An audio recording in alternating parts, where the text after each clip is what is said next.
દાખલા નંબર 4, નીચેના બહુપદીના ઘાત જણાવો. અહીંયા આપણને જે બહુપદી આપેલી છે એની ઘાત આપણને લખવાની છે.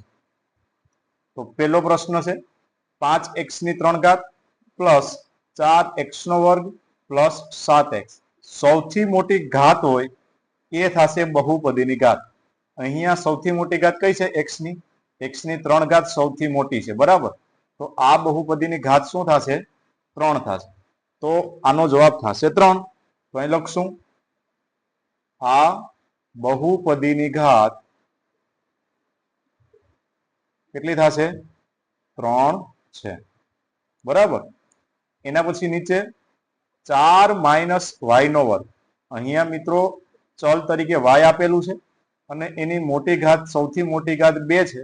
તો આ થશે દ્વિઘાત બહુપદી, બરાબર. એટલા માટે અહીંયા બહુપદીની ઘાત કઈ થશે મિત્રો? 2 થશે. એટલે અહીંયા લખશું આ બહુપદીની ઘાત 2 છે, તેથી દ્વિઘાત બહુપદી છે, બરાબર. અગાઉના દાખલામાં કઈ ઘાત બહુપદી હતી? ત્રિઘાત બહુપદી છે, બરાબર. તો આ છે ત્રિઘાત બહુપદી છે. એના પછી ત્રીજો દાખલો 5 માઇનસ ટી માઇનસ વર્ગમૂળની અંદર 7. અહીંયા ચલ તરીકે ટી આપેલો છે અને એની એક ઘાત છે અહીંયા. એટલા માટે આ એક ઘાત બહુપદી કહેવાય. તો આ બહુપદીની ઘાત કઈ છે મિત્રો? 1 છે. તેથી તેને કેવી બહુપદી કહેવાય? સુરેખ બહુપદી કહે છે. એના પછી ચોથું અહીંયા મિત્રો 3 એ અચળ પદ છે, બરાબર. એટલા માટે અહીં કોઈ પણ પ્રકારની ઘાત આપેલી નથી. એટલે ઘાત શું થશે? 0.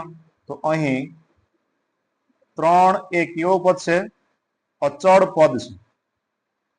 તેથી તેની ઘાત શું થાય મિત્રો? 0 છે, બરાબર. એની અંદર કોઈ પ્રકારની ઘાત નથી. તો પેલા દાખલાની અંદર સૌથી મોટી ઘાત 3 છે એટલે ત્રિઘાત બહુપદી થાય.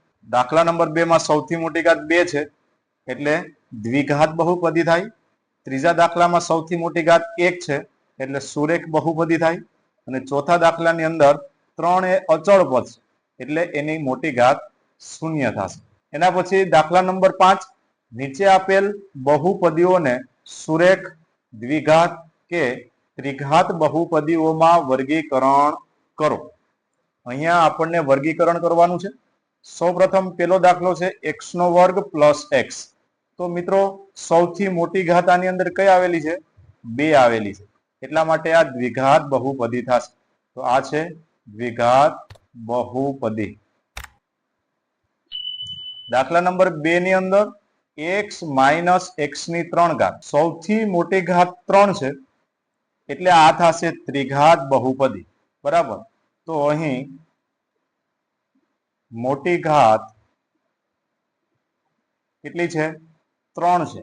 તેથી આ કેવી બહુપદી થાય? ત્રિઘાત બહુપદી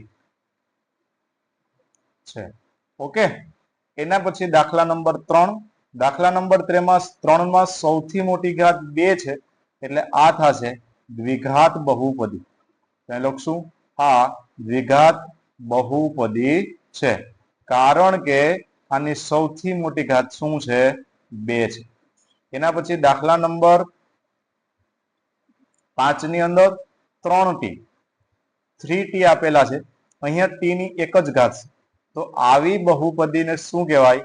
એક ઘાત અથવા તો સુરેખ બહુપદી. એટલે અહીં લખશું સુરેખ બહુપદી છે. એવી રીતે દાખલા નંબર 6 ની અંદર r નો વર્ગ. એટલે r નો વર્ગ છે મિત્રો. એની અંદર એક જ ચલ આવેલો છે r. એની મોટી ઘાત સૌથી મોટી ઘાત 2 છે એટલે આ થશે દ્વિઘાત બહુપદી. તો દ્વિઘાત બહુપદી છે. એના પછી દાખલા નંબર 7 ની અંદર સૌથી મોટી ઘાત 3 છે એટલે આ છે ત્રિઘાત બહુપદી છે. ઓકે, એના પછી ચોથો દાખલો 1 + x, તો x ની કેટલી ઘાત છે? 1 ઘાત છે, એટલા માટે આ સુરેખ બહુપદી થશે. તો આ સુરેખ બહુપદી છે. ઓકે, તો મિત્રો આ થઈ ગયો સુરેખ બહુપદી, દ્વિઘાત બહુપદી અને ત્રિઘાત બહુપદી. જો મિત્રો આની અંદર તમને ન સમજાતું હોય તો તમે કોમેન્ટ કરી શકો, એની અંદર પૂછી શકો. અન્ય કોઈ પ્રશ્ન હોય તો એ પણ તમે પૂછી શકો છો, જેથી કરીને હું તમારો કોમેન્ટ બોક્સની અંદર જવાબ આપી શકું. Thank you.